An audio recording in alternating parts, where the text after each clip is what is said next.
Baik, kita mulai saja ya, sambil menunggu teman-teman yang lain. Bismillahirrahmanirrahim. Assalamualaikum warahmatullahi wabarakatuh. Apa kabar semuanya?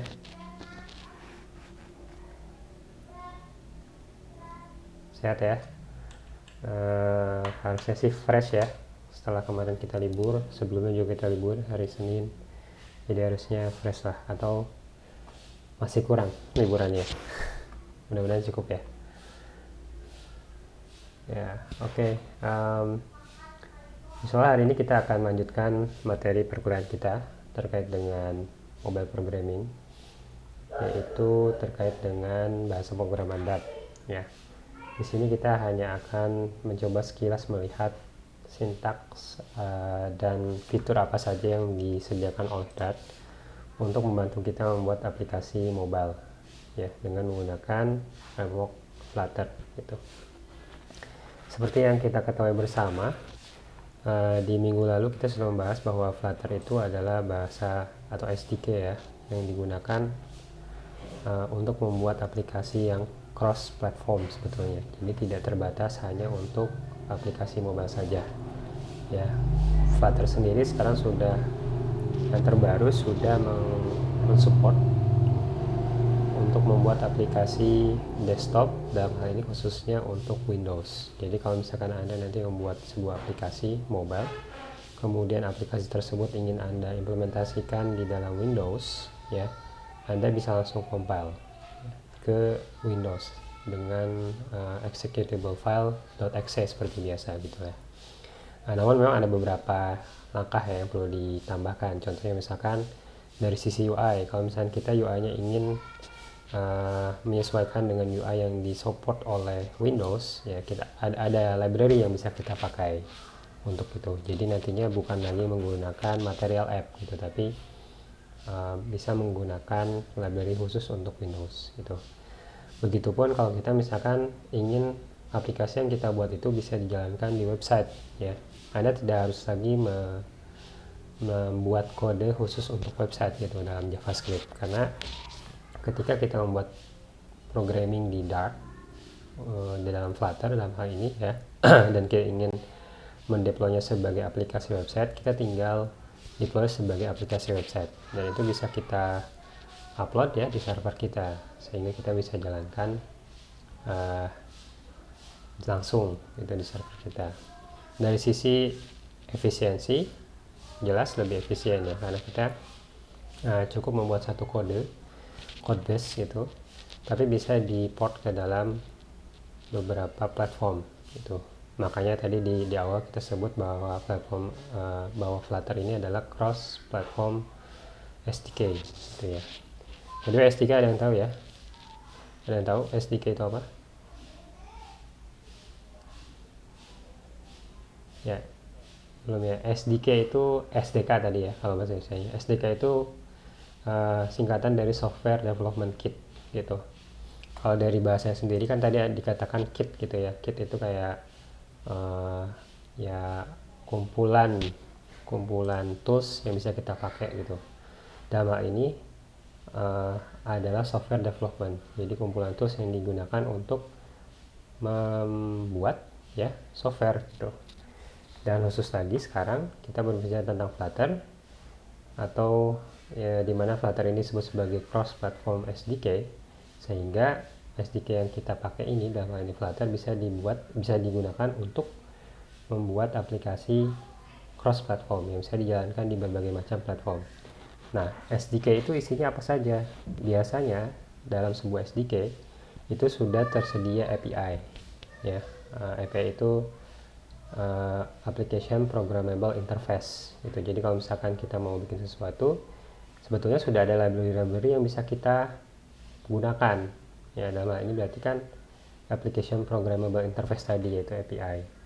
Kemudian selain API yang sudah disediakan, dalam SDK juga biasanya sudah tersedia dokumentasi yang bisa kita pakai. Nah, contohnya di Dart gitu ya, ada dokumentasi. Nah, itu sudah lengkap biasanya.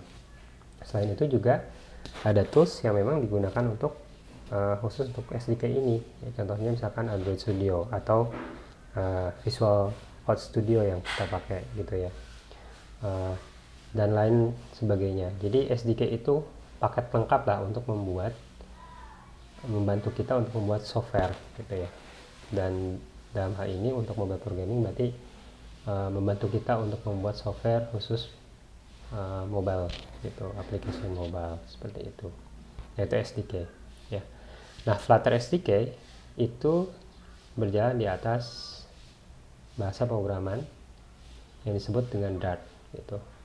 Nah, Dart ini adalah bahasa pemrograman yang dioptimalkan untuk client side, untuk aplikasi, membuat aplikasi lebih cepat pada platform apapun. Ya, di sini kita sudah ada website ya, dart.dev. Anda bisa main-main ke sini, dart.dev, kemudian Anda bisa tonton videonya ya. Cukup singkat, tapi intinya adalah bahasa pemrograman Dart ini memang dioptimalkan untuk implementasi UI gitu. Dari sisi implementasi user interface, itu bahasa Dart ini mempunyai sisi yang user interface yang baik gitu ya. Dari sisi keindahan interface-nya itu juga bagus gitu ya, dan dari implementasi user interface-nya juga itu lebih mudah gitu ya. Yang kedua, Dart itu juga dioptimasi untuk pengembangan yang lebih produktif ya. Di dalam bahasa pemrograman Dart kita sudah disediakan berbagai macam tools yang bisa membuat kita lebih efektif untuk melakukan pemrograman sebuah aplikasi gitu. Selain itu, kita ketahui bersama di pertemuan kemarin bahwa bahasa Dart ini nanti akan dikompil ke dalam platform yang kita inginkan. Contohnya untuk platform aplikasi mobile, dia akan dikompil ke dalam bentuk ARM dan x64 gitu ya, untuk kebutuhan seluler, desktop, dan backend. Nah, untuk kebutuhan website, nanti dia akan diekspor langsung ke JavaScript gitu. Nah, di sini tadi dikatakan bahwa si Dart ini dioptimalkan untuk UI ya. Dari sisi bahasa pemrograman, dia lebih familiar. Jadi kalau misalnya kita pernah belajar bahasa pemrograman seperti misalkan JavaScript gitu ya, Java, kemudian Swift, ini kurang lebih mirip ya. Jadi seperti ini ya. Misalkan kelas, kalau kita bikin kelas tinggal masukkan keyword kelas, kemudian nama kelasnya apa. Kemudian untuk penulisan variabel juga seperti yang biasa kita lakukan misalkan di bahasa Java gitu ya, atau di JavaScript, itu mirip sekali gitu ya. Kemudian juga bahasa pemrograman ini juga dioptimalkan untuk kebutuhan fitur misalkan sound null. Maksudnya seperti apa? Jadi di dalam bahasa Dart sebetulnya kita sudah dibantu untuk menghindari error yang terkait dengan adanya null gitu, nilai null di dalam variabel yang kita pakai. Jadi kadang ketika kita membuat program, kita melakukan programming, itu kita biasanya menemukan bugs gitu. Nah, salah satu bugs yang sering muncul adalah karena nulls ini gitu. Jadi ada sebuah variabel yang mungkin isinya nulls gitu, padahal seharusnya tidak nulls. Nah, ini yang dimaksud dengan keamanan nulls sound. Di sini ini saya transaksikan langsung. Kemudian juga di dalam Dash juga sudah secara default di support untuk kebutuhan asynchronous task gitu, untuk task-task ya, untuk proses-proses yang sifatnya asinkronus. Contohnya seperti apa? Contohnya kalau kita misalkan mau mendapatkan data dari website nih, contoh di sini ya, website tentang cuaca gitu. Kita bisa dapat data dari sana. Ketika kita mendapatkan website tentang cuaca ini, sebetulnya ada proses yang mungkin bisa jadi cepat, bisa jadi lama gitu. Nah, supaya terhindar dari stuck gitu ya, atau crash, nah kita bisa menggunakan asynchronous proses gitu. Di dalam Flutter kita menggunakan asynchronous seperti ini, await, dan juga nanti ada satu lagi tipe kembaliannya adalah future gitu ya. Nah, ini beberapa sedikit hal tentang bagaimana Dart ini mengoptimalkan untuk pembuatan user interface yang indah gitu ya. Yang kedua tadi terkait dengan pengembangan produktivitas. Ketika kita melakukan pengembangan aplikasi dengan menggunakan bahasa pemrograman Dart, kita sudah dibekali dengan yang namanya hot reload ya. Hot reload ini akan terasa sangat membantu ketika misalkan kita sudah pernah melakukan pemrograman membuat aplikasi ya, untuk mobile gitu. Salah satunya di dalam Android. Jadi kalau dulu ya, ketika kita membuat aplikasi mobile dengan menggunakan Android native, terus kita pakai Android Studio dan pakai emulator ya untuk menampilkan hasilnya, itu kalau misalkan kita melakukan perubahan sedikit saja, itu dia akan melakukan compiling, dan proses compiling itu membutuhkan waktu yang lama, sehingga dari sisi development itu sangat ngeselin gitu ya. Sangat ngeselin. Kenapa? Karena waktunya terbuang, padahal perubahan yang kita lakukan itu minim gitu ya. Yang kedua adalah di dalam dengan adanya hot reload ini, proses tadi itu bisa lebih cepat. Perubahan yang kita lakukan, kalau itu perubahannya minimalis ya, itu bisa cepat ditampilkan di bawah 1 detik biasanya gitu ya.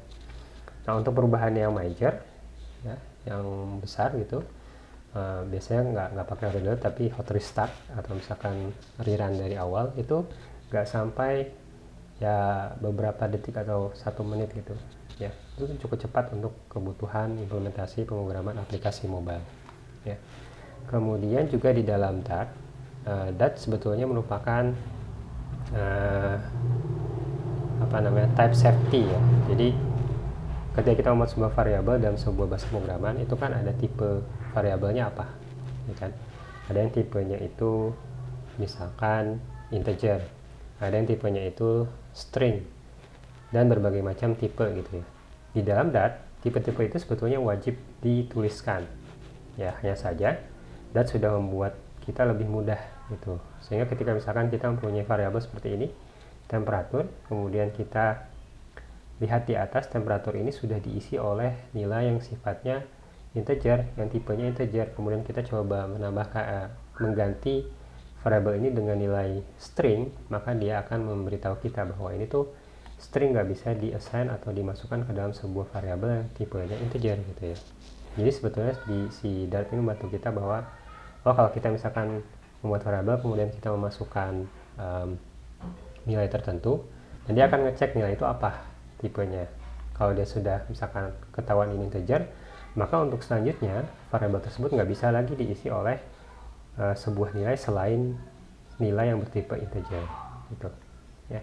Begitupun misalkan ketika kita membuat kelas, di dalam kelas, ketika kita membuat kelas itu kan ada aturan ya. Contohnya misalkan untuk sebuah kelas itu sebaiknya dinamakan dengan upper camel case gitu ya.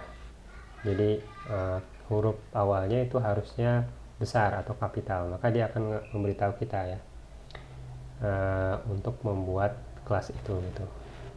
Dan yang kedua, kemudian juga di dalam Dart sudah menyediakan beberapa tools untuk membantu kita melakukan profiling, untuk melakukan debugging ya, untuk melakukan hal tertentu yang terkait dengan proses kita membuat aplikasi ya, baik itu aplikasi mobile, desktop maupun web, itu sudah disediakan ya. Sehingga ketika proses kita membuat aplikasi itu lebih nyaman nantinya ya. Kemudian Dart juga bisa dijalankan di semua platform yang ada saat ini ya. Kalau untuk mobile itu biasanya nanti akan di compile ke dalam native code-nya ya.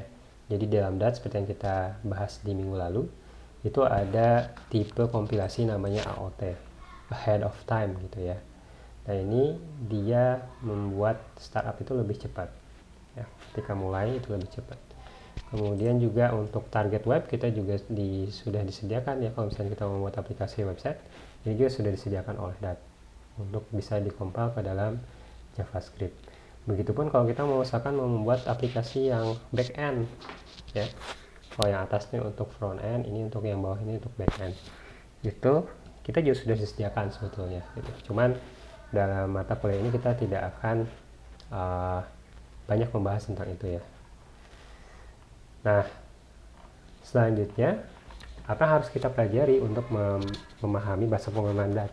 Ya tentunya adalah sintaksis yang disediakan oleh bahasa pemrograman Dart itu ya. Nanti Anda bisa baca ya overview-nya gitu. Nah, di dalam bahasa pemrograman Dart, seperti halnya juga ketika kita mempelajari bahasa pemrograman lainnya, contohnya misalkan Java, itu ada beberapa konsep yang memang kita harus kuasai gitu ya, atau yang selalu muncul lah ketika kita mempelajari bahasa pemrograman. Contohnya apa? Contohnya adalah ketika kita membuat program, itu bagian mana sih yang pertama kali di running gitu ya. Di dalam Dart, sebuah program yang kita buat itu akan dijalankan hanya pada sebuah fungsi yang disebut fungsi main atau fungsi utama ini gitu. Jadi kalau misalnya kita punya potongan kode seperti ini ya di dalam fungsi main, maka potongan kode ini nanti akan dijalankan. Tapi kalau misalkan kita punya potongan kode nih, contohnya yang bawah ya, terus kita masukkan di dalam kode ini tapi di luar fungsi main, itu tidak akan jalan yang bawah gitu. Kenapa? Karena memang dia di luar fungsi utamanya gitu. Dan beberapa konsep lainnya, contohnya adalah konsep variabel ya, konsep bagaimana kita menghandle flow gitu ya, bagaimana kita membuat fungsi, bagaimana kita menambahkan komentar, bagaimana kita mengimport library yang misalkan sudah tersedia gitu ya, atau bagaimana kita membuat kelas. Ini yang terkait dengan object oriented programming atau pemrograman berorientasi objek. Kemudian bagaimana juga kita melakukan inheritance ya, pewarisan. Di dalam Dart juga ada istilah baru namanya mixins ya. Kemudian ada bagaimana kita membuat interface dan abstract gitu ya, dan proses asinkronus, exception dan lain sebagainya gitu. Hari ini kita akan bahas tentang sintaksis ini, namun kita tidak akan terlalu mendalam ya, karena sebetulnya seperti yang kita bahas di pertemuan pertama kemarin minggu lalu, dalam syarat perkuliahan ini kan ada memahami bahasa pemrograman berorientasi objek ya, salah satunya Java, dan konsepnya harusnya Anda sudah paham. Jadi pada pertemuan kali ini sebagai penyegaran saja sebetulnya ya, ketika kita mau melakukan programming itu kita bisa pakai apa ya. Nah di sini kita coba awali dari variabel gitu ya. Oh ya, sebelum ke sana, untuk menjalankan Dart sebetulnya kita pertama bisa menginstal langsung Dartnya ya. Kalau kita lihat get Dart di sini, kita bisa install SDK Dartnya ya, dengan cara misalkan kalau di Windows kita tinggal bisa pakai Chocolatey misalkan, atau download gitu langsung. Tapi kalau misalkan karena kita sudah menginstal Flutter, jadi kita harusnya nggak usah khawatir, karena ketika kita menginstal Flutter itu sudah otomatis diinstalkan Dart tadi ya, sudah otomatis diinstalkan Dart tadi. Contohnya kayak gimana Pak? Contohnya kayak ini ya, di sini ada terminal ya. Nah kalau misalnya kita sudah menginstal Flutter kan kita bisa ngecek ya, Flutter min f gitu kan. Nah ini kita bisa lihat bahwa Flutter version biasanya. Nah ini kita tahu bahwa ada versi Flutternya segini, berarti sudah ada. Terus ketika kita cek di bawahnya ini ada lagi Dart, nah berarti ini sudah terinstall. Atau kalau misalnya kita nggak install Flutter tapi kita langsung install Dart, itu kita bisa ngecek Dart min version seperti ini ya. Kita juga bisa ngecek nih, oh ternyata sudah ada Dart itu ya. Itu cara instalasinya. Kemudian bagaimana cara membuat codingannya? Ya, bisa macam-macam ya. Untuk melakukan pengkodean atau programming, kita bisa menggunakan Visual Code Studio ya, yang bisa kita pakai, dan ini akan kita pakai. Nah di sini misalkan, ini sebetulnya bahasa pemrogramannya Dart tadi ya, itu. Kemudian juga untuk belajar, sebetulnya Dart sendiri sudah menyediakan yang namanya Dartpad. Nah ini Dartpad namanya. Jadi kita bisa sambil ngode ya belajar ini gitu. Nah ini jadi ada Dartpad namanya.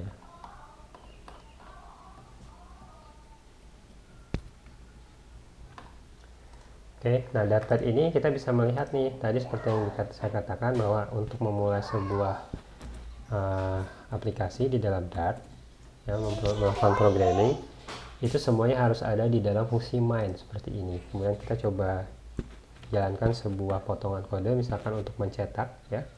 Di sini kita bisa pakai misalkan hello class gitu ya. Terus kita running, nanti dia akan muncul di sini di dalam konsolnya seperti itu ya. Nah print ini adalah sebuah fungsi yang sudah tersedia di dalam Dart, dan dia biasanya melakukan pencetakan string ya ke dalam konsol. Jadi ada konsol di sini. Ini kalau kita pakai Dartpad kemudian kita coba hover ya, itu akan ada dokumentasi di bawahnya. Oh, ini tuh void. Misalkan ini main ini adalah sebuah fungsi yang mencetak string ya ke dalam konsol gitu. Nah, ini pertama kali kalau kita misalkan melakukan programming. Nah, coba kita lihat di dalam kodenya si Flutter. Dalam kodenya Flutter juga ada nih void main. Nah, ini salah satu cara penulisan yang namanya fat arrow. Ya, nanti kita akan juga sampai ke sana, ke bagian fat arrow, kenapa ada bentuk seperti ini ya. Nah, ini sebetulnya seperti ini adalah fungsi main, dan fungsi ini akan pertama kali dipanggil ketika dikompil ya aplikasi kita. Seperti ini pun sama.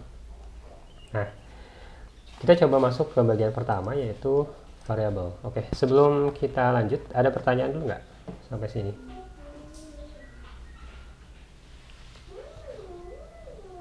Belum ya, masih oke ya.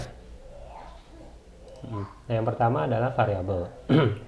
Variabel seperti namanya, berarti kita akan membuat sebuah variabel ya. Variabel kan fungsinya adalah untuk menyimpan sebuah nilai atau beberapa nilai. Ya, ada variabel yang sifatnya hanya bisa menyimpan satu nilai, tapi juga ada variabel yang sifatnya bisa menyimpan banyak nilai. Contohnya kayak gimana? Ini kita coba copy aja ya. Copy terus kita masukkan ke dalam fungsi main. Gitu. Nah, ini berantakan ya. Nah, di dalam Dartpad ataupun nanti di dalam Visual Code Studio, kalau misalnya berantakan seperti ini, kita bisa menggunakan Ctrl Shift F, atau kalau di MacBook itu Command Shift F. Dan ini otomatis langsung dirapihkan oleh compilernya atau code editornya gitu ya. Nah, ini variabel. Jadi kalau kita mau menulis variabel, kita bisa menambahkan keyword seperti ini, var, kemudian nama. Kita bisa juga langsung menambahkan isinya ya. Begitupun kalau misalnya kita nggak pakai variabel, harusnya tetap bisa gitu ya. Cuma memang bisa nggak di sini? Oh, oke.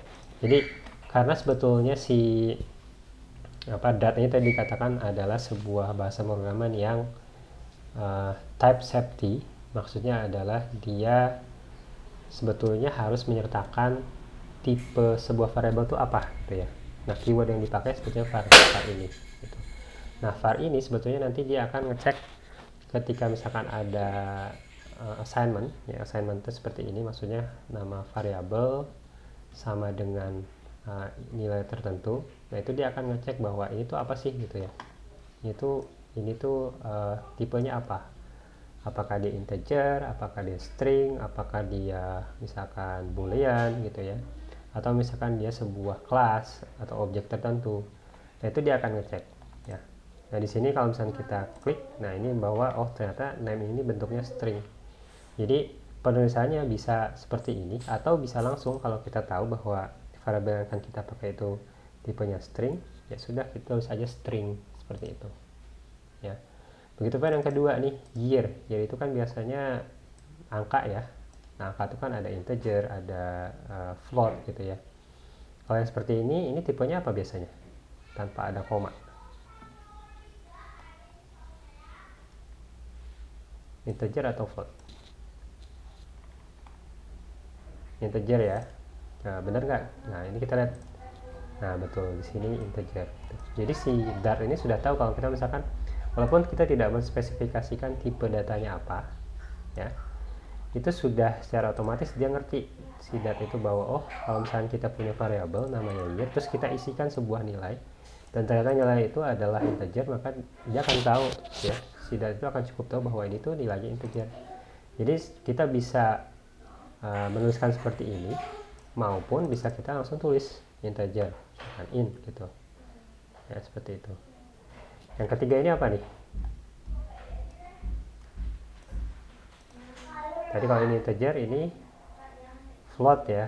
Nah, di dalam Dart itu kita tidak menggunakan istilah float, tapi kita menggunakan istilah double gitu ya. Nah, jadi kalau misalnya kita menulis ya, kita tulis double gitu. Double D ini kecil, double antena diameter gitu ya.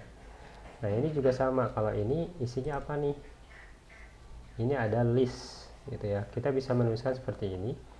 List itu ada yang tahu nggak list padanannya kayak gimana? Kalau itu misalnya Anda belajar di situ, tahu nggak list? Ada yang namanya array. Anda pernah dengar array? Pernah ya? Nah, list atau array itu ada sebuah tipe variabel yang bisa menyimpan lebih dari satu nilai. Contoh di sini ada fly by object. Dia isinya itu nggak cuma satu, tapi bisa macam-macam. Tuh, ada Jupiter, Saturnus, Uranus, Neptune gitu ya. Nah, penulisannya bisa sesimpel seperti ini. Dengan menuliskan seperti ini pun sebetulnya nanti si Dat sudah tahu bahwa ini tuh list of string gitu ya. Isinya string semua. Nah, kalau misalnya kita mau secara eksplisit menuliskan, kita bisa tulis list. Nah, list ini apa tipenya? Kita bisa nulis nih, list tipenya. Nah, ini untuk menuliskan tipenya ya. Kurung siku gitu. Apa nih, kurung siku ya atau apa ya? Tipenya apa? String. Nah, seperti itu.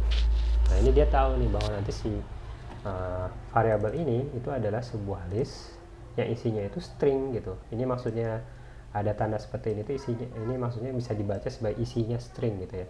Atau list dengan tipe string yang namanya adalah fly by object. Itu ini isinya. Gitu ya. Kemudian terakhir ini ada tipenya apa? Ada tipenya map. Gitu. Nah, map ini kalau di bahasa pemrograman lain mungkin ada yang namanya dictionary ya. Terus apalagi ya, macam-macam, tapi yang biasanya terkenal itu dictionary. Nah, seperti namanya dictionary atau kamus, itu di dalam sebuah variabel map isinya itu ada keyword. Nah, ini keyword ya, kata kuncinya, dan ada value atau nilai ya, keyword atau key and value. Nah, itu biasanya dipisahkan dan ada yang namanya titik dua ini ya. Dan ini di penulisannya adalah kurung kurawal seperti ini ya. Isinya itu berisi seperti ini. Kalau list kan tadi kurung siku ya. Nah, ini kalau map itu isinya seperti ini gitu ya. Kemudian seperti halnya juga yang lain ya, untuk penulisan variabel sendiri itu bisa kita tuliskan variabel seperti ini, atau kita bisa langsung spesifikasikan ya, seperti ini nih, map gitu ya. Kita bisa tuliskan map, keywordnya apa, keywordnya misalkan string, terus isinya apa, isinya kan bisa string tapi bisa juga tipe lain. Nah, tipe lain ini apa gitu, kita bisa sebut sebagai objek ya. Objek tuh O nya besar gitu. Jadi kalau kita punya variabel seperti ini sebuah variabel dengan tipe list ya, map, dia memetakan string ke objek tertentu gitu. Contohnya di sini itu ada kumpulan string yang memetakan ke objek tertentu. Misalnya di sini ada teks, isinya apa saja, Saturn, URL, isinya apa saja gitu ya. Ini variabel jadi dalam Dart gitu. Jadi dia sifat variabel, sifat bahasa pemrograman Dart sendiri itu sifatnya type safety ya, atau dengan kata lain sebetulnya bahasa pemrograman ini adalah bahasa pemrograman yang harus menspesifikasikan tipe variabel itu apa, tipe datanya apa ya.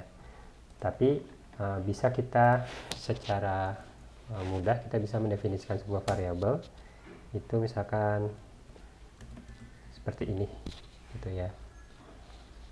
Dan si Dat akan cukup pintar untuk mengetahui bahwa variabel ini bernilai bertipe data apa gitu. Itu Dat ya. Walaupun demikian sebetulnya kita wajib mendefinisikan tipe datanya apa ya, seperti itu. Jadi Anda bisa mendefinisikan variabel seperti ini, atau Anda bisa mendefinisikan variabel seperti ini ya, nanti akan dibantu langsung oleh Dat. Si Dat akan tahu bahwa itu tuh tipenya apa gitu ya. Sampai sini ada pertanyaan?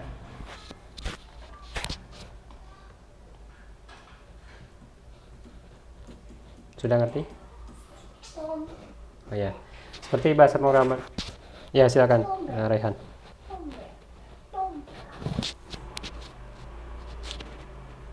Fungsinya, oke. Jadi seperti kita ketahui bahwa variabel itu kan bisa berisi satu nilai, ya, seperti ini, atau bisa berisi banyak nilai. Nah, contohnya di sini ada tipenya list. Agak coba kita perbesar dulu. Ada tipenya list gitu kan. Nah, list ini adalah sebuah variabel yang bisa menyimpan lebih dari satu nilai. Contohnya di sini. Nilainya apa tipenya? Di sini disebutkan bahwa string. Kalau ini udah jelas ya bahwa fly by objects ini punya beberapa nilai string di dalamnya. Nah, sekarang map, apa sih map itu? Nah, map itu adalah sama seperti list, dia bisa menyimpan banyak nilai. Cuman nilainya itu bukan berisi satu-satuan seperti ini gitu. Tapi dia isinya itu dia memetakan, seperti namanya, map itu kan peta ya. Dia memetakan keyword, jadi sih ada keyword ya, dengan sebuah nilai tertentu. Nah, ini misalkan ini ya. Jadi kalau kita tuliskan seperti ini, map itu sebetulnya isinya adalah key atau kunci ya, yang memetakan dia ke dalam sebuah nilai value. Itu nilai value. Jadi contohnya kayak gimana implementasinya, Pak? Nah, contohnya kayak gini. Kalau misalkan kita menyimpan seperti ini, anggaplah kalau misalkan kita mau print ya, saya mau ngeprint nilai teks gitu. Caranya kayak gimana? Caranya adalah kita memanggil image ya, kemudian key-nya apa, kuncinya apa, teks gitu ya. Nanti kalau kita misalkan running, kita jalankan, nah maka kita akan dapat nilainya itu adalah si list of Saturn ini gitu ya. Atau simpelnya kalau kita misalkan, Anda pernah buka kamus kan ya, Anda tahu kamus kan ya. Nah, kamus kalau kita mencari sesuatu, misalkan kita nyari kata nih, misalkan katanya adalah saya, kamusnya itu apa sih gitu kan, artinya itu apa. Nah, itu kayak gitu, itu map. Makanya di dalam bahasa pemrograman lain itu kita dinamakan adalah kamus atau dictionary. Contohnya kayak gini, Englishnya misalkan apa ya, university, bahasa Indonesianya apa.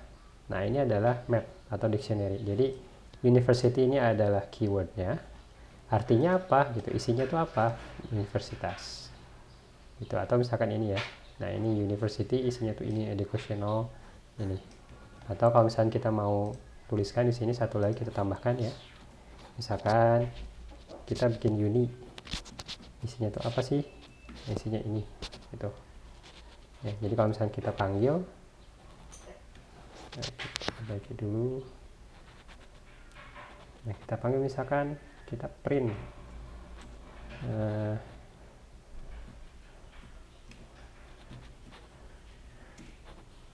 sini ya, uni itu singkatan ya, uni itu singkatan dari university, terus kita print seperti ini, maka nanti kita tahu bahwa isinya itu adalah an educational institute of bla bla bla bla bla gitu kan. Nah, itu mapping seperti itu. Nangkep gak, Rehan? Nggak usah bingung dulu, nanti ini akan banyak kita pakai misalkan ketika kita berurusan dengan JSON ya, JavaScript Object Notion, itu akan kita pakai banyak tuh keyword. Tapi untuk yang simple sih di awal-awal nggak banyak pakai ini untuk variabel ya. Oke, itu variabel. Ada yang ingin ditanyakan lagi, silakan. Kalau belum ada, kita masuk ke yang kedua, yaitu control flow statement. Jadi bagaimana kita mengontrol flow atau alur dari sebuah programan kita ya. Di dalam bahasa pemrograman lain mungkin Anda sudah belajar Java ya, itu ada kita bisa menggunakan kontrol. Kita bisa misalkan untuk kondisional tertentu, misalkan di sini kalau misalkan tahunnya itu lebih daripada 2001, maka print 21st century. Tapi kalau misalkan dia di atas 1901, maka printnya ini gitu ya. Kemudian juga kalau ini untuk kondisional, ya, if dan else ini harusnya sih biasa ya. Selain if dan else sebetulnya ada lagi ya, contohnya ada switch gitu ya. Tapi yang paling sering dipakai kan seperti ini, if gitu ya. Kemudian ini contohnya kita coba dulu ya, kita copy kemudian kita run ke sini, terus kita beresin. Kalau kita running, ini kira-kira akan dicetak yang mana? 20th century ya, abad ke-20. Kenapa? Karena nilai year ini, kan ini variabel tadi ya, ini variabel yang kita buat, nilainya itu 1977. Nah, nilai di sini kita cek. Kalau nilai year itu adalah di atas 2001, maka cetak 2021 century. Di atas 1901, maka dia masuk ke dalam 20th century. Maka di dalam bahasa pemrograman itu ada yang namanya control flow seperti ini. Jadi kalau misalkan kondisinya benar, maka akan kode di bawahnya itu akan dieksekusi. Sedangkan kalau misalkan salah, maka akan nyari cabangnya kemana gitu. Di cabang tersebut juga bisa jadi ngecek lagi nih, contoh di sini else. Kalau kita misalkan tambahkan satu lagi, else misalkan print nothing misalkan. Ya. Terus kita ganti nilainya di atas di sini 1800 misalkan, kan nggak ada ya. Nah, ini kalau kita running, harusnya sih dia ke sini. Tuh, dia ke nothing ini. Itu kan. Ya. Itu conditional. Yang kedua adalah for loop ya, atau looping. Ya. Misalkan kita punya nilai di sini kan tadi di atas ada variable namanya fly by object. Tipenya ada list kan. Kita bisa melakukan ngambil semua nilai yang ada di fly object ini dengan menggunakan for loop ini. Gitu. Ini salah satu contohnya ya. Jadi kalau misalkan kita di sini, terus kita kasih misalkan di sini for loop, itu, ya. Terus kita rapikan sedikit. Nanti kalau misalkan kita running di sini, dia akan mencetak semua isi dari list variable namanya fly by object ini. Jadi ada Jupiter, Saturnus, ada Uranus, Neptunus. Jadi di sini bentuknya mungkin agak sedikit beda ya dengan apa yang mungkin sudah pernah Anda pelajari gitu.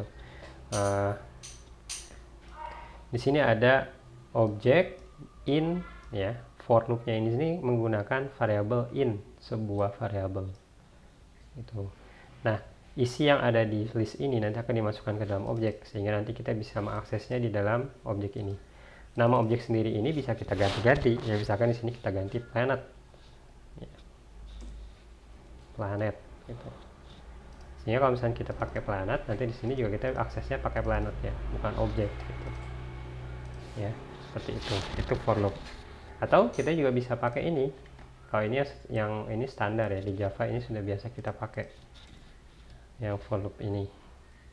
Ya, contohnya kita pakai integer, nilai awalnya berapa, kemudian nilai akhirnya berapa, terus kita cetak. Ya, kayak gitu. Kemudian while loop ini juga sama ya. Kalau while loop itu bedanya harus ada increment counternya atau decrement counternya, tergantung kondisinya seperti apa. Apakah dia ngitungnya dari yang kecil ke besar atau dari yang besar ke kecil. Kalau yang kecil ke besar berarti ada incremental di sini ya, nilainya. Gitu. Jadi misalkan while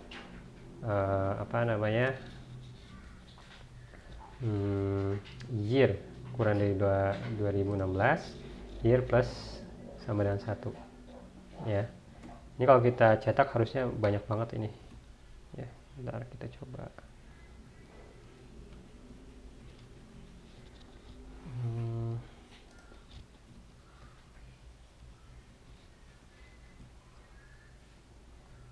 Kita komen dulu ya. By the way, nah ini komen, cara menuliskan komen itu pakai double slash seperti ini ya. Komentar itu kayak catatan atau apa gitu ya. Nah itu kita, kalau misalnya kita print ini harusnya karena dia dari 1908, jangan terlalu banyak lah, ini aja ya 2001 gitu. Nah itu kalau kita run, dia akan nyetak harusnya dari 2002 sampai 2016 gitu ya. Harusnya sih ini standar ya, Anda harusnya sudah paham kalau ini ada flow untuk kondisional, ada flow untuk looping ya. Kalau looping biasanya pakai for loop, ada for loop dan while. Ini biasanya yang biasa dipakai ya. Sebetulnya masih banyak lagi ya, ada yang misalkan ada break untuk switch gitu ya, ada case dan sebagainya.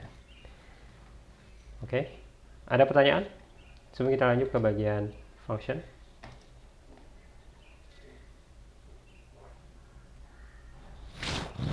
Ada pertanyaan? Ya, kalau itu sudah clear harusnya. Oke, nah selanjutnya adalah fungsi. Bagaimana sih kita membuat fungsi di dalam bahasa pemrograman Dart? Ya, di dalam bahasa pemrograman Dart seperti bahasa-bahasa yang lainnya sebetulnya sama. Gitu. Jadi untuk membuat fungsi itu, nah, strukturnya adalah seperti ini ya. Jadi ada tipe data kembaliannya. Jadi kan sebuah fungsi itu bisa mengembalikan nilai ya. Ada fungsi yang bisa mengembalikan nilai, ada juga fungsi yang tidak mengembalikan nilai. Tapi di dalamnya misalkan melakukan proses tertentu. Nah ini contohnya untuk membuat fungsi. Jadi ada tipe data pengembaliannya apa, ya. Kemudian nama fungsinya apa. Biasanya nama fungsi itu dimulai dengan huruf kecil ya. Kemudian ada ini, ada argumen. Ada parameter ya. Yang kita bisa spesifikasikan. Bisa jadi fungsi ini tidak menerima parameter ya. Nah, ini kita tuliskan misalkan di sini integer n ya. Berarti kita bisa memasukkan sebuah nilai yang bertipe data integer di sini kalau kita memanggil fungsi ini ya. Kemudian scope daripada fungsi ini, lingkup daripada fungsi ini ya, ruang lingkupnya itu diawali dengan tanda kurung kurawal, kemudian diakhiri dengan tanda kurung kurawal tutup. Isinya ini bisa terserah Anda gitu ya, terserah logik yang kita masukkan atau logika proses yang kita masukkan ya. Nah karena dia itu mengembalikan nilai seperti ini, maka biasanya harus ada, bukan biasanya tapi harus ada return ya.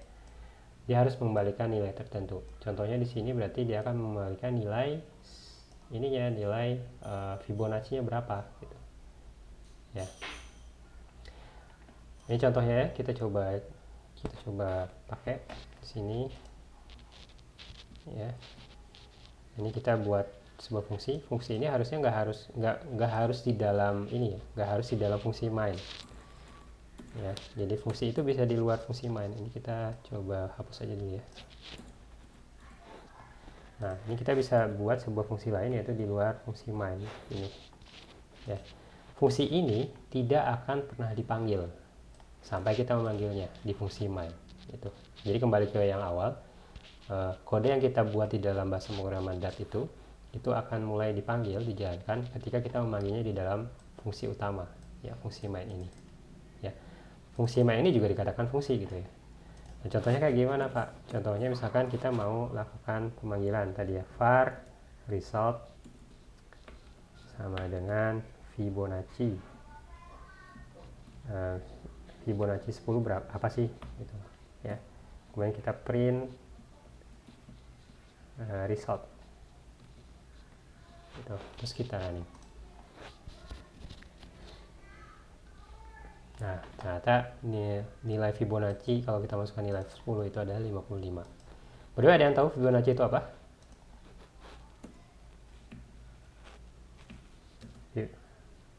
Oh, nggak tahu ya. Oke. Nilai apa? Deret Fibonacci itu kayak gini. 1 1 2 3 5 8, terus berapa kira-kira? 13, terus berapa? 21, berapa lagi? 34, terus 55. Nah ini kan 10 tuh, 10 deret pertama dari Fibonacci itu 55 ya. Ini Fibonacci. Jadi kalau Fibonacci itu angka selanjutnya adalah penambahan dari dua angka sebelumnya. Jadi misalkan ini 1, ini harusnya ada 0 ya, tapi 0 bisa dihilangkan. 1 1, kemudian 1 itu kan 1 tambah 0 1, kemudian 2 ini dari mana? 2 ini dari 1 tambah 1. 3 itu dari mana? 2 tambah 1. 5 itu dari mana? 3 tambah 2 8 itu dari mana? 5 tambah 3 dan seterusnya. Itu Fibonacci. Nah, kalau Anda perhatikan di sini, di fungsi Fibonacci ini dia memanggil lagi fungsi Fibonacci gitu. Ini yang kita sebut sebagai recursive function atau fungsi rekursif. Dengan antara lain adalah fungsi yang memanggil dirinya sendiri. Gitu. Itu fungsi rekursif. Jadi seperti itu ya. Jadi sebuah fungsi itu intinya adalah isinya bisa tipe data kembalian ya. Tipe data kembalian itu bisa jadi untuk penulisannya ada tipe data ya misalkan integer gitu ya. Kemudian juga bisa jadi sebuah kelas ya. Misalkan tadi ada list gitu kan. List of string gitu. Misalkan kita bisa membalikan planets gitu ya. Return apa? Returnnya misalkan ini. Yang ini.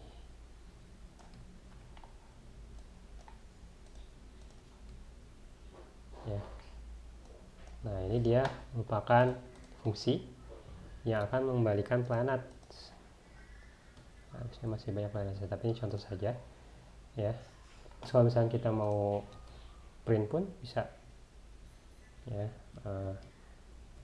Fungsi print planet itu. Ya.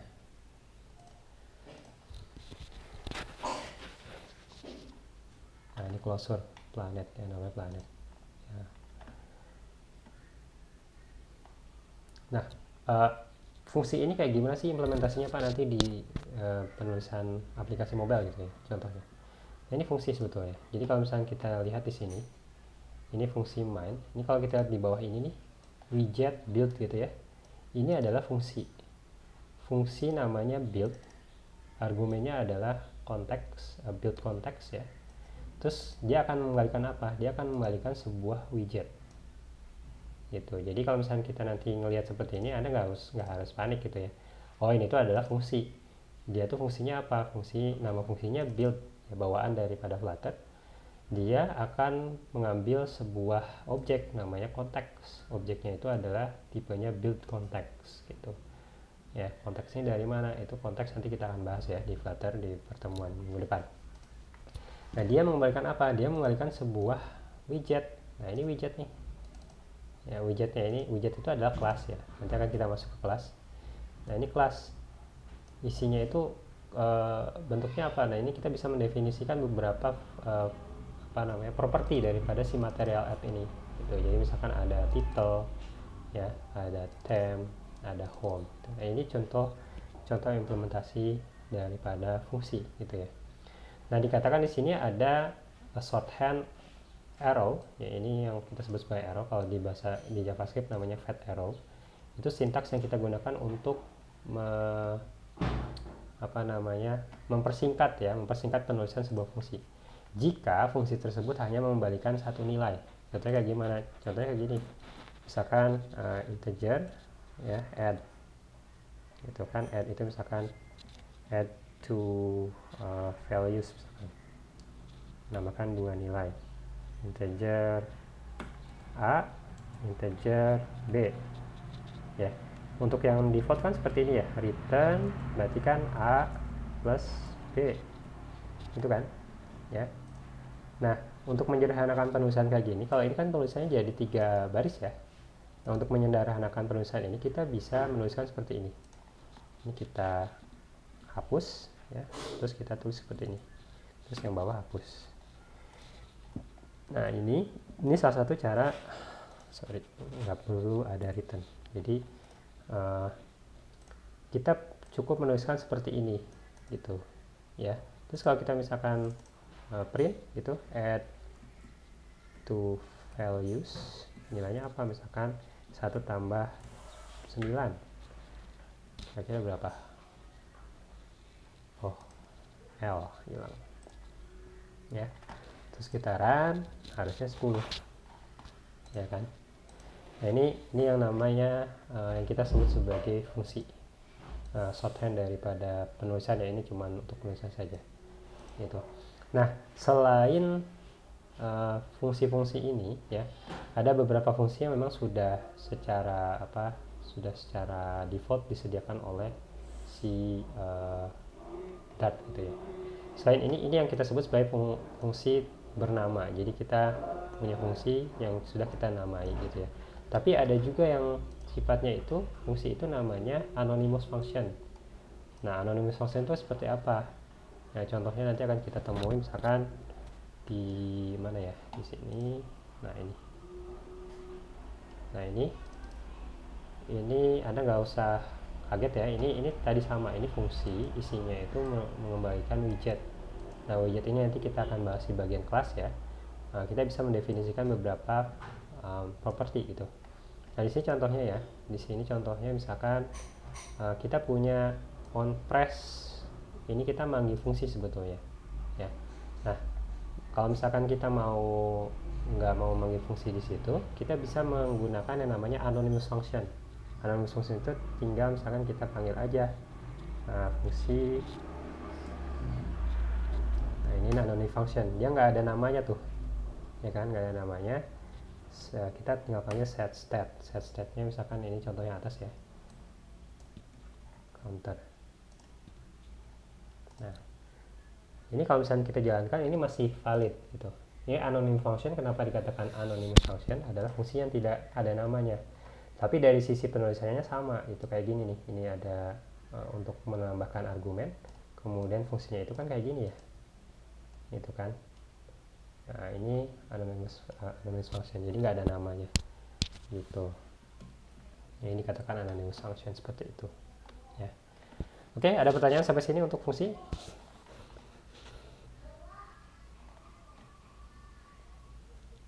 Ya, silakan, Nabila. Hmm. Mm-mm. Mm-mm. Ya. Yeah.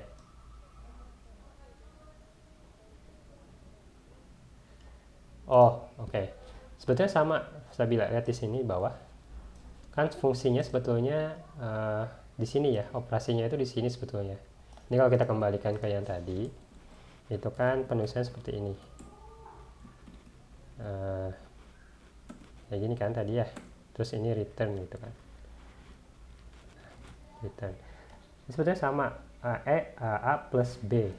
Nah, tapi di sini kita lihat di sini ada fungsi ini mempunyai dua argumen atau parameter ya, saya sering kebalik. Argumen, oke, argumen ya. Dimana argumen ini harusnya A ini bertipe integer, kemudian B ini bertipe integer gitu. Nah, bagaimana kita memanggil sebuah fungsi? Nah, ini cara memanggil sebuah fungsi. Itu cara memanggil sebuah fungsi adalah seperti ini. Jadi, anggaplah misalkan di sini kita bikin lagi variabel result to misalkan ya. Nah, untuk memanggil fungsi kita tinggal panggil aja nama fungsinya add to values gitu ya. Nah, kita lihat di dalam fungsi ini dia butuh apa. Ini kan ada butuh sebuah nilai ya, ada dua nilai, bahkan di sini ada nilai A, ada nilai B. Nah, untuk menuliskannya berarti tinggal gini, dua, misalkan nilai pertama adalah 2, nilai kedua adalah 3 gitu. Nah, ini cara memanggil fungsi. Nah, bukan berarti langsung gini ya seperti itu, tapi 2 misalkan nilainya 3 gitu. Nah, nanti kita tinggal panggil result tuh gitu. Jadi ini sebetulnya sama dengan bahasa pemrograman lain ya, untuk memanggil sebuah fungsi itu sama gitu. Ada nama fungsinya, kemudian variabel argumennya apa gitu, nilai argumen atau parameternya itu apa yang diisikan ya, dan ini akan tergantung pada bagaimana kita mendefinisikan fungsi tadi gitu. Fungsi misalkan add to values ini dia memerlukan nilai ya, maka di sini juga harus ditambahkan nilai gitu. Nah, sebenarnya kita bisa menuliskan seperti ini, A sama dengan 0. Dan sorry, dan bisa seperti ini.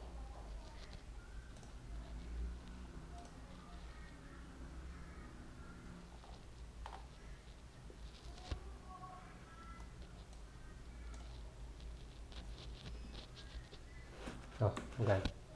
Bentar, nanti kan kita bahas di bagian kelas ya. Seperti itu. Tapi intinya kayak gitu. Saya juga nangkep nggak kira-kira?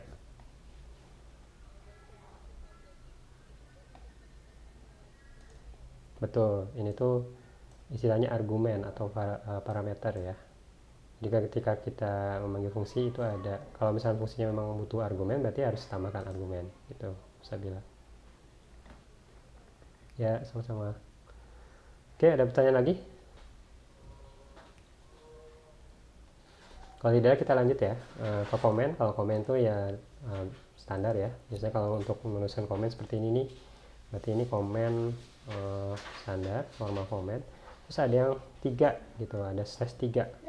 Nah, itu biasanya untuk dokumentasi. Nah, dokumentasi ini nanti yang kalau misalnya kita cetak dokumentasinya, apa yang kita tuliskan itu akan tercetak juga. Jadi misalkan kita punya sebuah kelas, di dalam kelas itu ada metode ya. Metode, nah di dalam metode itu kita bisa ngasih tahu bahwa itu adalah ini adalah fungsi penambahan dua nilai gitu. Maka nanti ketika kita misalnya mengenerate ya dokumentasi, karena kita pakai tanda seperti ini 3, maka ini juga akan di-generate nih gitu ya. Jadi di dalam bahasa pemrograman itu, pemrogramer yang baik sebetulnya nanti dia akan menyediakan informasi mengenai apa yang kita tulis gitu. Nah, salah satunya adalah dengan menggunakan normal ini fungsi seperti ini ya, komen.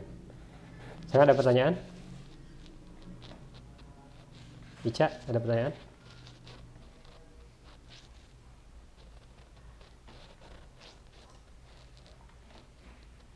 Halo?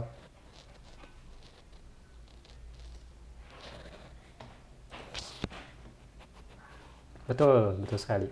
Jadi komentar itu untuk mempermudah kolaborasi dengan developer lain gitu, betul Raihan.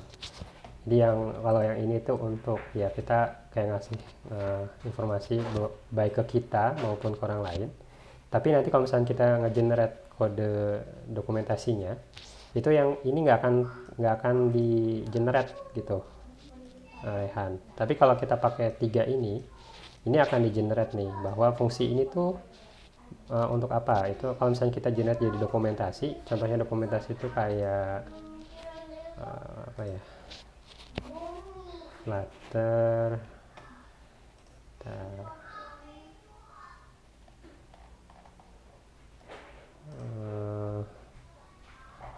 kita masuk ke docs, docs.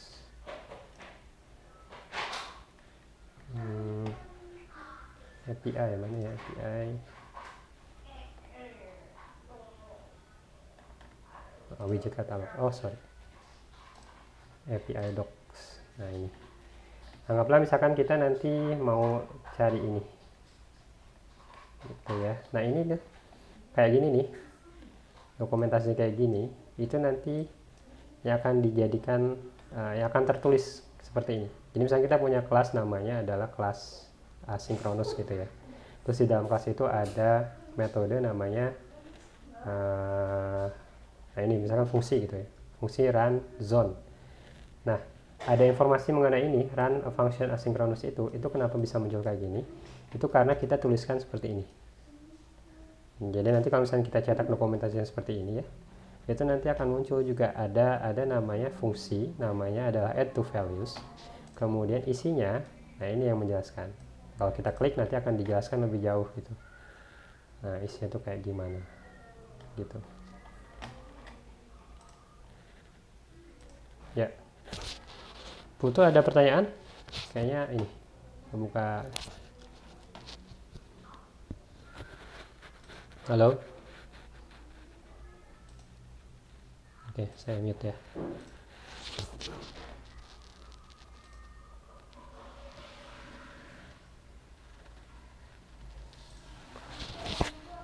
Oke, nah itu tadi ya. Kalau di bahasa Java itu justru yang dokumentasi itu yang ini. Ya.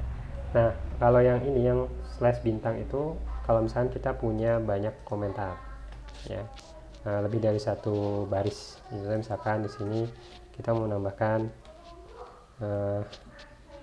gitu ya.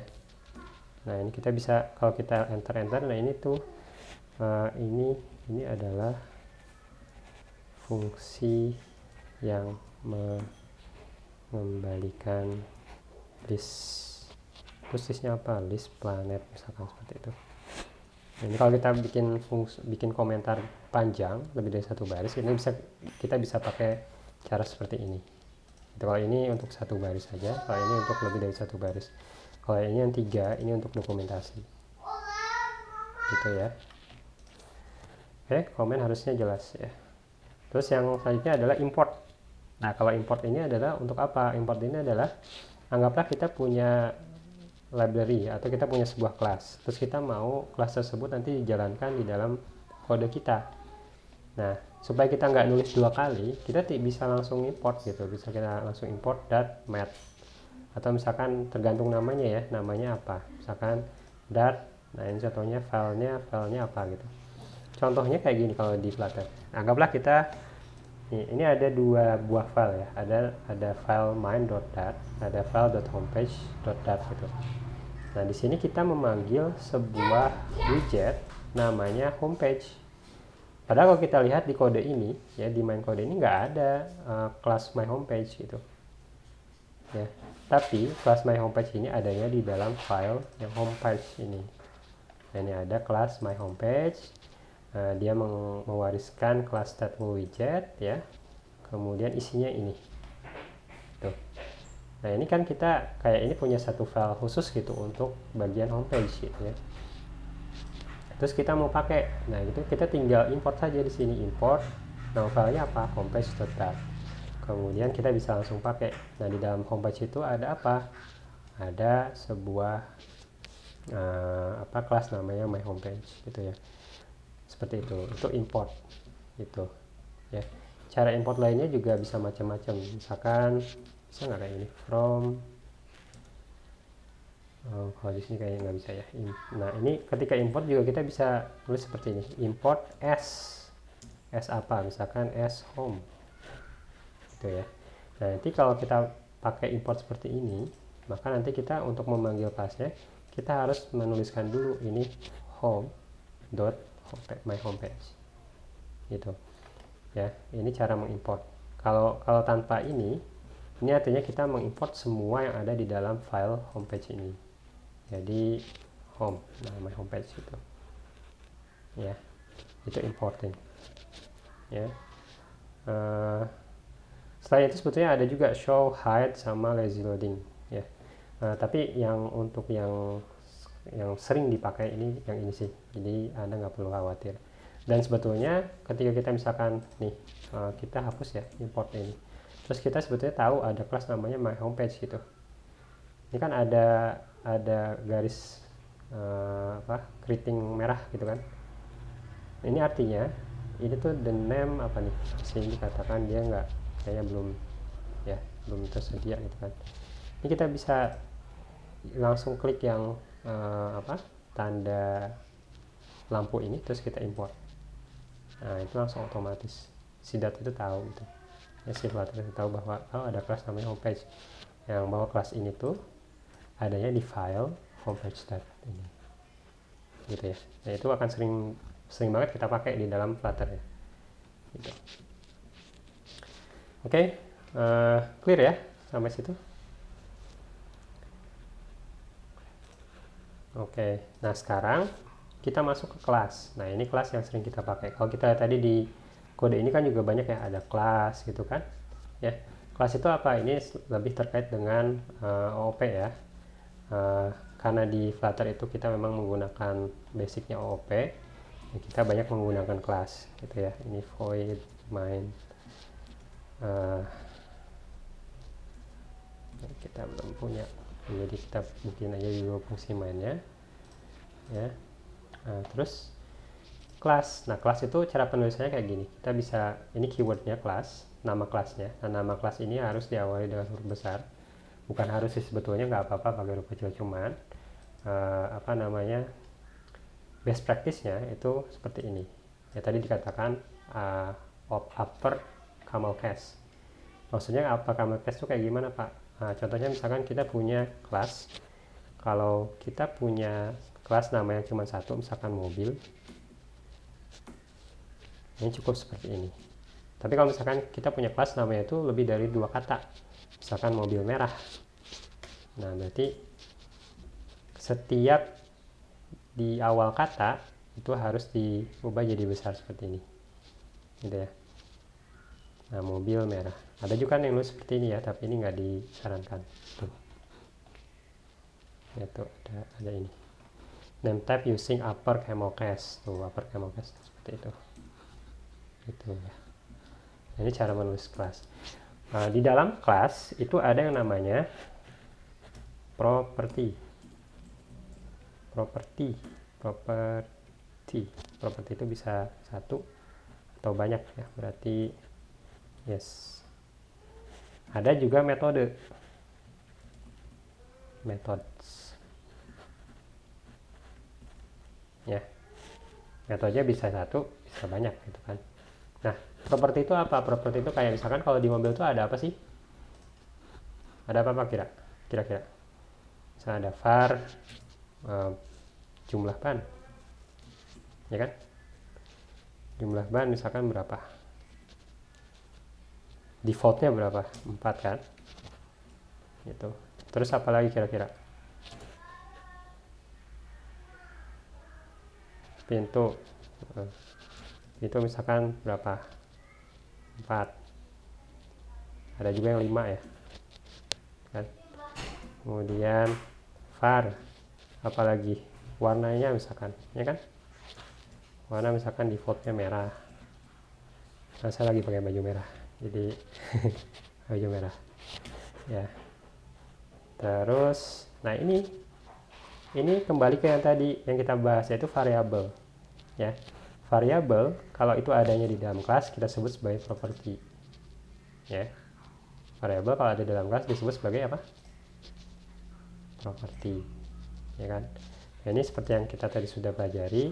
Nah, ini bisa jadi langsung kita tambahkan integer gitu ya, kemudian integer, warna itu string gitu kan, ya seperti itu.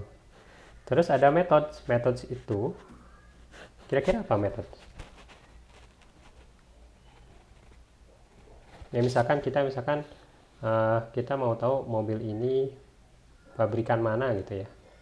Nah, misalkan di sini kita pakai lagi tambah satu lagi, misalkan pabrikan, namanya misalkan saya nggak tahu, Toyota misalkan ya. Nah, kita pengen tahu bahwa itu tuh kalau misalnya kita cetak mobil ini tuh dari mana gitu ya. Nah, ini kita misalkan void, nah ini kemudian cek, kita punya metode namanya cek pabrikan. Kira-kira kalau kita lihat di sini dibentuk apa nih? Barusan kita pelajari. Apa kira-kira? Kalau ini variabel di atas, kalau ini apa?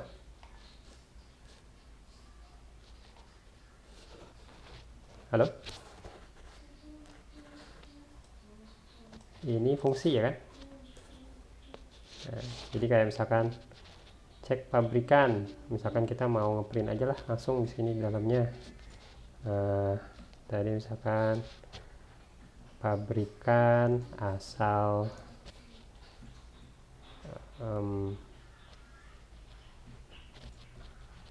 this dot pabrikan ya.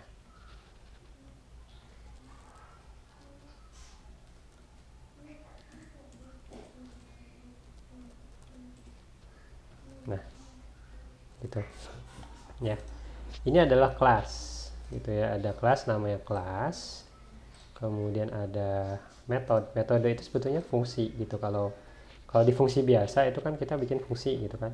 Kalau di dalam sebuah kelas ya kan, kalau kelas itu sebetulnya mengumpulkan variabel dan fungsi yang memang terkait dengan kelas ini gitu. Misalkan mobil itu punya variabel apa saja, terus dia bisa ngapain aja gitu kan. Nah, itu namanya metode, dia bisa ngapain aja. Itu cek pabrikan. Nah, ini kan gitu. Nah, di dalam kelas juga ada namanya satu lagi konstruktor. Konstruktor ini berarti apa namanya? This name gitu ya. This name apalagi nggak ada name ya. adanya jumlah ban, kemudian ini di hide dulu aja, apalagi pintu gitu kan, kemudian warna, kemudian apa lagi, pabrikan,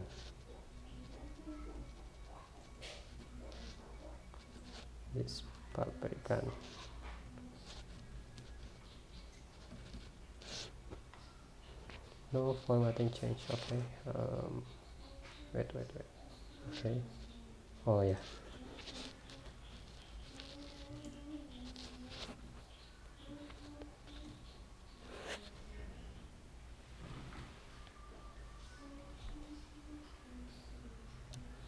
oh sorry, ini harusnya sih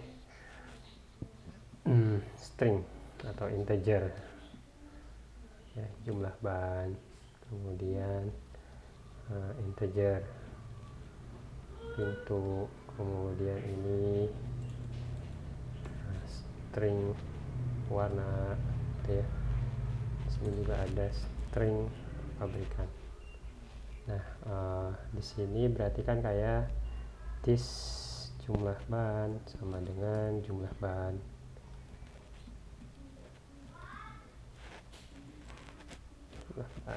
Ya. Apa? Oh, is initiating format when possible. Oke.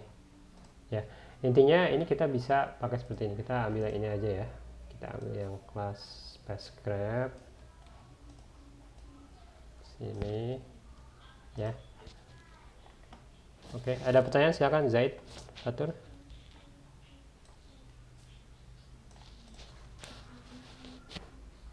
Ada pertanyaan Zaid? Ya. Oke, nah seperti fungsi ya, kelas juga kita bisa menuliskannya di luar main. Ya, di luar fungsi main. Nanti kita tinggal pakai aja. Cara memakai kelas itu apa? Contohnya di bawahnya nih. Misalkan di sini ya. Kita ambil saja di sini ya, karena waktunya juga sudah mulai dekat. Nah, nanti kita tuliskan seperti ini, Voyager, kemudian istilahnya di sini kita inisiasi sebuah objek. Jadi object initiation namanya, object initiation di sini ya. Kemudian terus kita bisa panggil Voyager dot. Nah, ini kan ada macam-macam nih, ada yang sifatnya property, ada yang method gitu. Nah, kita tinggal panggil gini. Itu terus kalau kita run, dia akan memanggil ini nih. Dia akan memanggil metode si spacecraft ini, Voyager 1 namanya, itu kan launch di kapan, 14 years ago itu. Nah, ini cara menuliskan sebuah apa namanya sih, kelas gitu ya. Nah, sebetulnya kita juga kalau lihat di sini, kalau ini sebetulnya kelas nih. Cuman cara kita membuat atau menginisiasi objeknya, kelasnya itu kayak kita nambahin informasi gitu ya. Nah, sebetulnya kita juga bisa melakukan hal yang sama. Kalau ini kan langsung ya. Kalau yang saya perbesar dulu. Kalau ini kita bisa bikin objek Voyager dari kelas ini. Itu kita langsung ngasih ini tuh apa, terus ini tuh apa gitu ya. Nah, kalau kita ingin tahu bahwa kita tuh mengisikan apa di dalamnya, kalau tadi kan fungsi itu kayak ini argumennya kan, ya.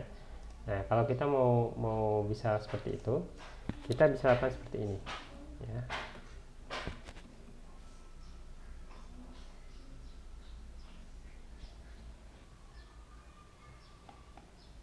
Oh, bentar. Homepage.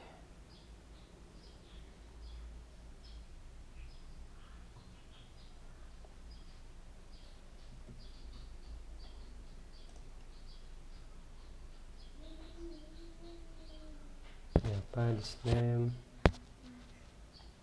Oh, can have a value no. Oke. Situ ya. Nah, ini kita bisa lakukan seperti ini nantinya ya. Jadi yang ini adalah name. Sorry, ini harusnya kayak gini. Terus apa tadi, launch date ya. Jadi launch date. Tuh. Launch date-nya adalah kenapa yang 2 error?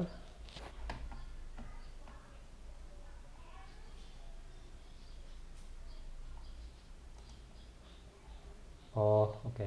Ini nggak perlu harusnya karena dia sudah di-generate-kan.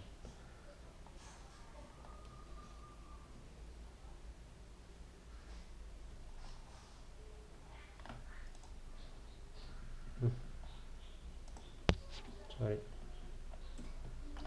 Harusnya seperti ini. Ya, jadi ketika kita membuat sebuah objek, ini namanya name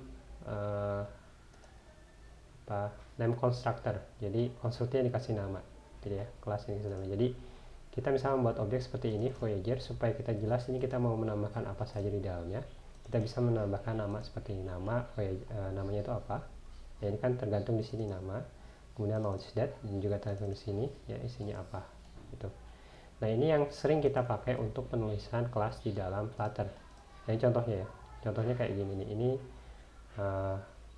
material app. Material app ini adalah sebuah kelas sebetulnya. Ya, isinya ya untuk membuat kelas ini kita butuh beberapa parameter properti. Ya, propertinya apa? Yang pertama title. Kita bisa isikan apa saja. Kemudian ada theme. Ya, theme ini kita juga bisa isikan apa saja. Kalau kita highlight, kita hover gitu ya, itu akan kelihatan tuh ada di atasnya itu theme data. Maka di sini sebetulnya dia membutuhkan theme data. Ya, isinya apa? Kemudian ada home. Di sini dia butuh apa? Itu ada di atas itu ada widget. Nah, ini dia butuh widget gitu ya. Maksudnya kalau kita pengen tahu, kita bisa klik aja tuh ke dalam ini. Ini ada sebuah kelas namanya material app. Nah, ini tadi yang sama ya seperti saya lakukan. Ada properti, ini properti apa saja tuh? Propertinya apa saja banyak. Itu. Ini yang bisa kita lihat. Nah, ini contoh kelas. Gitu ya. Jadi kita bisa memanggil kelas seperti itu. Ini supaya nanti Anda kedepannya nggak bingung. Jadi kalau misalkan kita mau memanggil kelas itu seperti itu kurang lebih. Ya, itu kelas. Ya, di dalam kelas sebetulnya masih banyak ya. Ada yang new, kemudian cons, ada factory. Kita akan sambil belajar sambil jalan ya. Ini hanya sebetulnya refreshing saja. Tentang kelas ini ada pertanyaan sebelum kita lanjut? Ada pertanyaan? Oke. Belum ada. Kalau belum ada, kita masuk ke bagian selanjutnya, yaitu inheritance. Nah, di inheritance itu kan karena pewarisan ya, di dalam di OOP, Object Oriented Programming, itu kita bisa membuat kelas tanpa harus menuliskan kembali semua properti dan metode yang sudah sebetulnya dimiliki oleh kelas sebelumnya. Contohnya kita misalkan mau bikin kelas orbiter dengan properti yang sama dengan spacecraft. Yang membedakan adalah kita punya altitude tambahan, properti tambahan namanya altitude. Nah, caranya seperti apa supaya kita nggak nulis lagi gitu ya? Caranya adalah kita bisa melakukan inheritance atau pewarisan. Keywordnya yang kita pakai adalah extend. Jadi kita bikin kelas baru namanya orbiter, mengextend apa? Mengextend spacecraft, gitu ya. Dengan menambahkan properti baru. Kalau di atas kan si spacecraft dia punya properti cuman nama sama launch date kan, ya. Tapi dia punya ini nih, punya metode namanya describe. Si orbiter juga nantinya dia bisa mengakses metode si describe ini gitu ya, jadi sama gitu ya. Nah, itu inheritance. Kemudian ada mixins di dalam Dart, ini dia punya mixins. Jadi kalau misalkan secara logik ya, secara logika pilot kan nggak mungkin pilot itu berbeda dengan spacecraft kan. Spacecraft itu tools, pilot itu manusia. Nah, bagaimana kalau kita misalkan mau membuat sebuah objek ya, atau sebuah kelas di mana sebetulnya menggabungkan keduanya. Nah, di dalam Dart itu ada yang namanya mixins. Jadi kayak kita membuat sebuah kelas baru tapi mewarisi sifat beberapa kelas ya, nggak cuma satu kelas tapi bisa berbagai lebih dari satu kelas gitu ya. Contoh di sini kita punya kelas baru namanya pilot craft. Nah, dia mewarisi kelas spacecraft dan juga piloted gitu ya. Nah, piloted ini kelasnya apa? Piloted ini kelasnya kayak gini, dia punya astronaut, kemudian ada describe ya. Nah, nanti si pilot craft ini ya, selain dia bisa kita pakai bisa describe crew seperti ini, kita juga bisa memanggil si metode ini gitu ya, describe. Nah, contohnya kita buat mixins ya. Mixins misalkan di sini mixins ya, sama nih, ini hide dulu. Kemudian kita bisa bikin kelas baru namanya ini ya, itu pilot grab extends access grab with piloted, ini sama ya. Ya sama gitu kan. Nanti kita bikin misalkan di sini baru ya, pilot gitu ya, pilot sama dengan tadi piloted craft ya. Nah, perlu dipastikan piloted craft itu apa, astronot ya. Nanti kita bisa manggil kayak gini di dalam kodenya, pilot kemudian describe ya, tuh dia muncul kan dua objeknya, pilot. Nah, ini kita bisa lakukan apa, describe crew ya. Padahal sebetulnya di dalam kelas pilot itu nggak ada describe crew. Soalnya di dalam kelas ya, di dalam sini nggak ada describe crew ya. Nggak ada describe, tapi adanya di dalam spacecraft gitu. Nah, ini kita bisa membuat kelas baru namanya pilot misalnya seperti itu ya, dengan mengkombinasikan multiple class gitu ya, caranya seperti itu ya. Oke, ada pertanyaan? Selain mixins juga ada interface. Kalau interface sama abstrak ini masih standar OOP ya, yang misalkan sudah Anda pelajari. Jadi kita bisa membuat kelas abstrak ya sama interface ya. Bedanya dengan kelas biasa, sebetulnya interface atau abstrak ini ya, itu kita mendefinisikan kelas, kita mendefinisikan metodenya apa, tapi kita tidak perlu mendefinisikan isinya apa gitu. Karena nanti kelas yang akan mengimplementasikannya, nah ini ya ada kata implement, itu yang akan menjelaskan isinya itu apa gitu ya. Nanti Anda bisa pelajari lagi. Kemudian yang terakhir itu terkait dengan belum akhir ya, tapi terkait dengan asinkronus. Jadi ya ada istilah callback hell ya. Intinya kayak gini, sebetulnya kita bisa menjalankan proses yang berbeda secara bersamaan gitu dengan adanya asinkronus ini. Nah, proses yang bersamaan ini kalau kita lakukan di dalam sebuah proses utama, itu nanti akan ngeblok proses-proses lainnya gitu ya, sehingga butuh ada ya tadi proses yang paralel. Nah, bagaimana caranya melakukan proses paralel di dalam Dart? Itu kita sudah disediakan namanya asynchronous dan await ini gitu ya.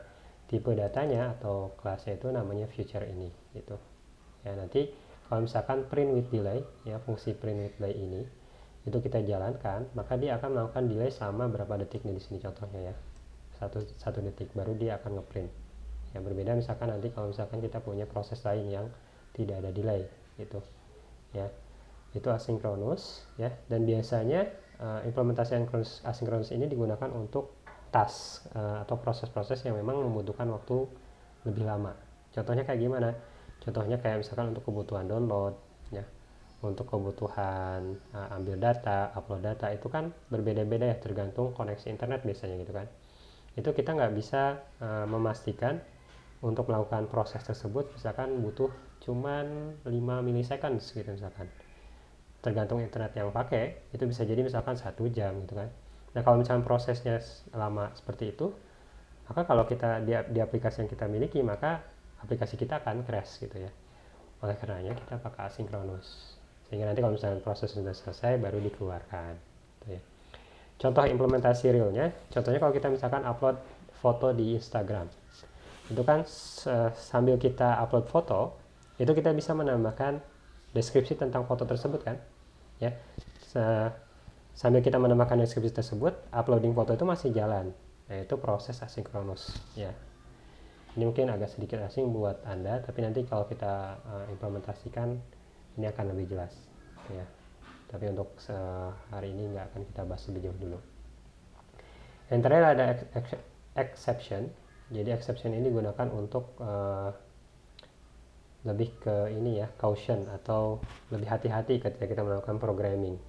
Contohnya kayak gimana? Contohnya kayak ini, kita mau memanggil sebuah proses, itu ternyata ada memanggil nama file object gitu kan.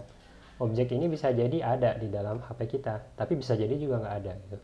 Nah kalau misalkan ada, ya udah ini prosesnya akan normal. Tapi kalau misalkan nggak ada, ini kan bisa menyebabkan crash di aplikasi kita ya. Makanya kita pakai try ini fungsinya walaupun misalkan nanti objeknya nggak ada, aplikasi kita tetap bisa jalan gitu dengan menambahkan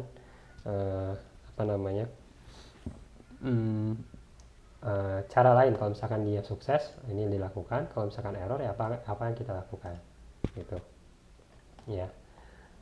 Ini salah satu yang sebetulnya harus dipakai, tapi kita jarang memakainya kalau kita di programming ya, kalau awal-awal. Tapi kalau misalnya sudah biasa melakukan programming, harusnya ini sering kita pakai ya. Nah sebetulnya selain yang saya bahas hari ini, sebetulnya masih banyak ya. Ada yang namanya library tour ya. Anda bisa nanti cek di language store ini ya, lebih detail terkait dengan apa yang kita tadi bahas gitu ya. Misalkan nanti juga ada pembahasan tentang null safety, ada juga pembahasan tentang misalkan keyword apa saja yang sudah dipakai oleh Dart maupun Flutter, yang itu tidak bisa kita buat sebagai parameter atau sebagai variabel gitu ya. Kemudian juga tadi terkait dengan let gitu ya, atau null safety nanti akan kita bahas di lain kesempatan ya. Oke, sampai sini ada pertanyaan?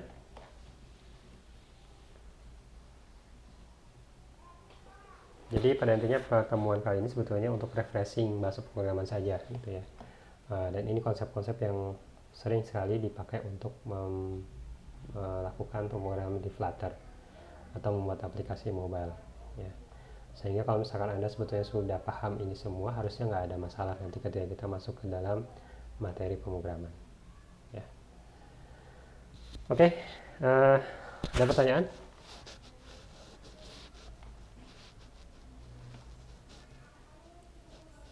Halo? Belum ya?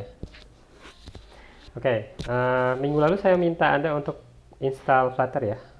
Saya rasa ada yang menginstal Sabila ya. Waktu itu nanya ke saya juga error. Jadi harusnya insya Allah udah bisa ya. Yang lain gimana? Yang lain ada yang kenapa kesulitannya, Rizky?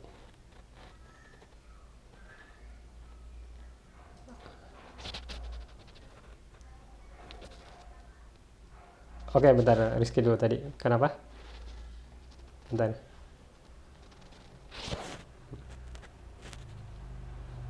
Oh, bingung di situ ya. Boleh. Oke. Oke, Rehan silakan.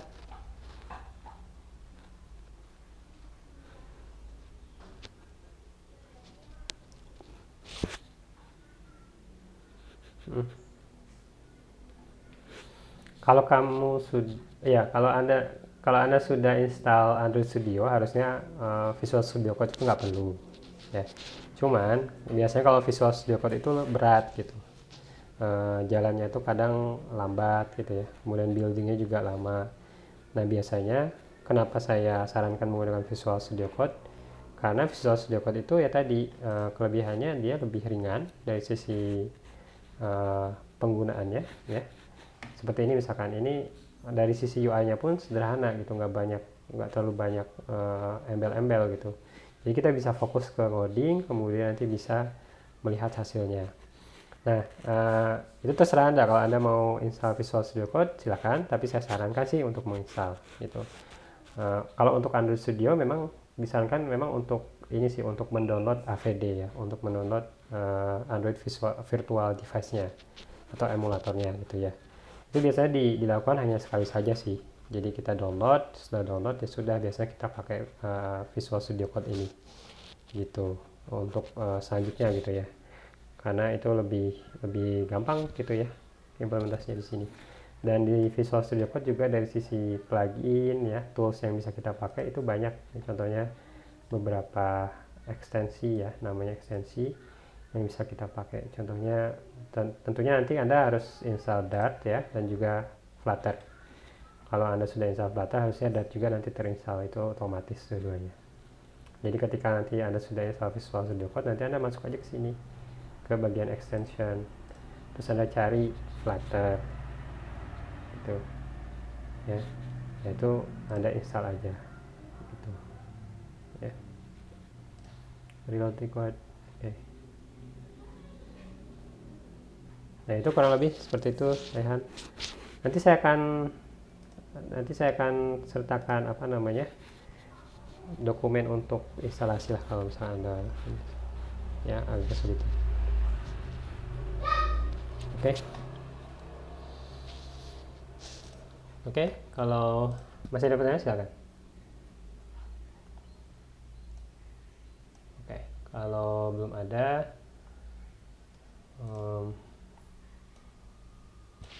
untuk pertemuan kali ini saya coba sekian ya.